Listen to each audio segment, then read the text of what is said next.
That's how you change the shocks on a Nissan Sentra. Take off the wiper blade. You loosen the 3 bolts. 1, 2, 3.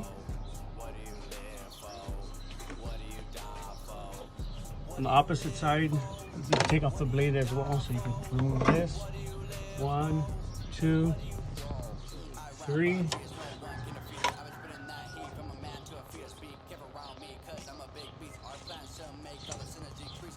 Take off the wheel. You take off 1, 2, 3. And there's a clip that goes on that you take it off.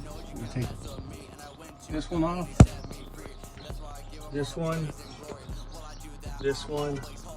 Once you loosen everything up, then you remove the 3 bolts on top. Should all come off real easy, and then you put it back on, and then I'll show you exactly what tools that you'll need. Very simple, straightforward.